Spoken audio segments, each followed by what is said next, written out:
Whenever we have branch instructions, we have seen that the decision on whether the branch will be taken or not taken and what will be the target address is moved to the decode stage, and still it results in a branch penalty of 1 clock cycle, because till the time that decision is made, the next instruction has already been fetched and it is in the pipeline.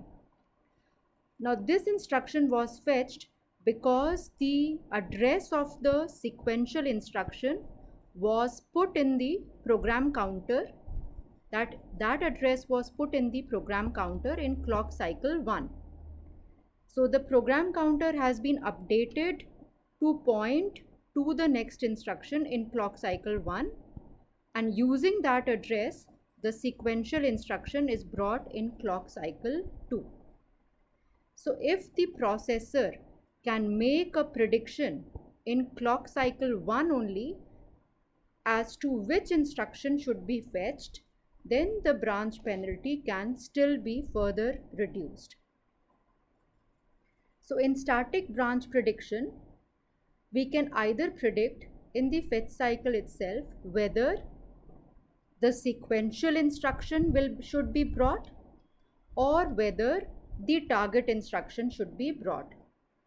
So this choice, whatever choice the processor makes, whether it makes the choice that the branch will not be taken or whether it makes the choice that branch will be taken, it will use the same choice every time a conditional branch is encountered. And assuming that the branch outcomes are random, that means half of the time our predictions would be true. This would result in a prediction accuracy of 50%. Usually, a backward branch at the end of a loop is taken most of the time. And if it is a forward branch at the beginning of a loop, then the not taken prediction works better. And this static prediction on whether the branch will be taken or not taken can be made by the compiler by checking the sign of the branch offset. Let us take an example of this. So suppose if there is a program and a loop starts from here and there is some conditional branch instruction over here. This is a loop where the branch instruction is occurring at the end of the loop. Most of the time, this instruction should be assumed as likely to be taken. If this prediction is made, every time the loop reaches this branch instruction, it will assumed to be taken and the flow of control will go to the target address, which is at label 1. Only in the last pass of the loop will this prediction be false and the program will go through to the next instruction. So in case the branch instruction is at the end of the loop, it is safe to assume the static prediction should be that the branch is likely to be taken, and then the target instruction should be fetched. In case the program was something like this, where the branch instruction was at the beginning of the loop,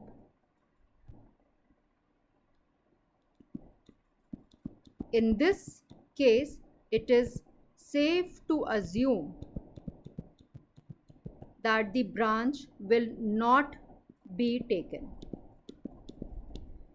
If this is the static prediction that is made, that the branch will not be taken, then the sequential instruction will be followed and the loop will run.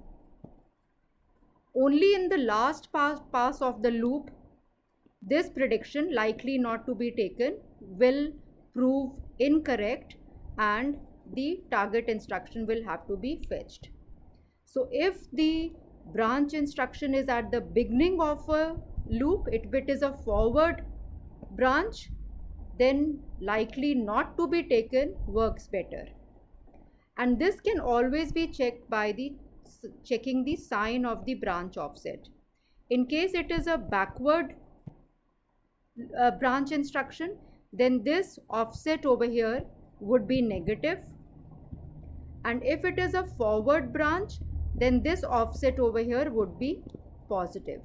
So by checking the sign of the offset in a branch instruction, the compiler can set the prediction, the static prediction bit, on whether the branch is likely to be taken or not likely to be taken.